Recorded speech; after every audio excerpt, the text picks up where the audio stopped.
My name is Nicole. Welcome to my video report on instructional strategies. In this video, I will go over student engagement technique number 9, roleplay, from the book Student Engagement Techniques by Barkley and Major.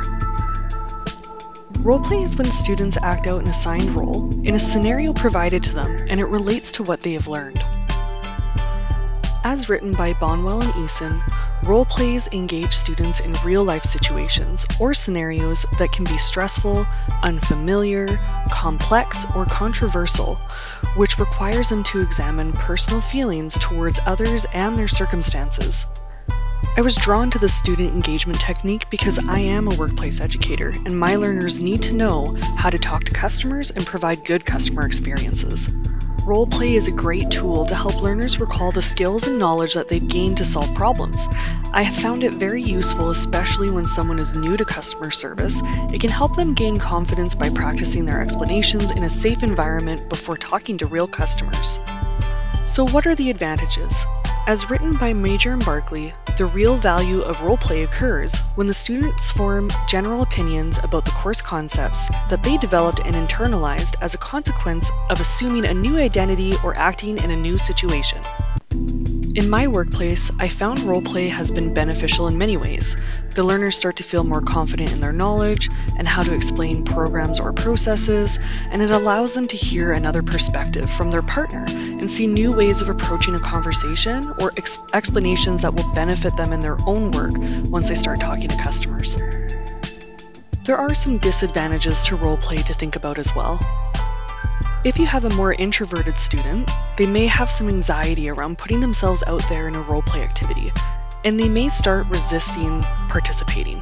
So to help avoid this, build relationships before a roleplay activity by completing an icebreaker or some sort of activity to get everyone more comfortable and get to know each other. If scenarios for the roleplay are not well put together, it can cause confusion or have the opposite effect, where they are answering questions with incorrect procedures.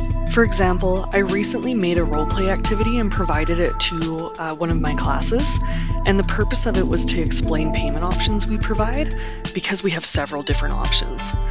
But I didn't include enough information in the activity.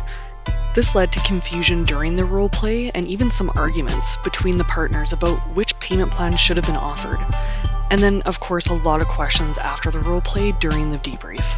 I definitely learned from that experience that I needed to spend more time making better scenarios. As written in Jackson and Back's journal, just like our learners striving to become better communicators, we as educators will find some of our approaches to be more effective than others. We also need to consider how often we're using roleplay, because overuse of these activities can also lead to learners feeling silly or that it is really boring and tedious. This is why the instructor's role in creating these activities is so important, to ensure that it's strategically placed in the lesson and that it creates good scenarios to ensure the group understands the purpose and the target responses. Lastly, I think the most important role of the instructor when it comes to roleplay activities is to facilitate a debrief conversation when the activity is completed. From Fanning and Gaba's 2007 article on the role of debriefing in a simulation-based learning, the concept of reflection on an event or activity and subsequent analysis is the cornerstone of the experiential learning experience, and facilitators guide this reflective process. The main role of the learner is to participate.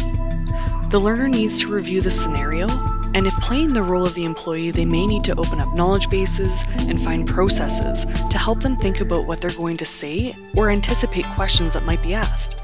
If playing the role of the customer, they need to review the customer responses to be prepared and ensure the scenario goes in the right direction.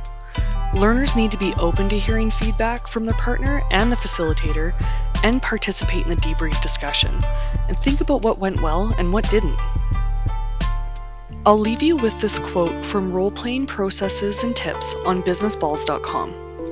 Participants will often tell you that they actually enjoyed the experience, that they forgot it was roleplay and found it the most powerful learning that they've ever experienced. Thank you for watching.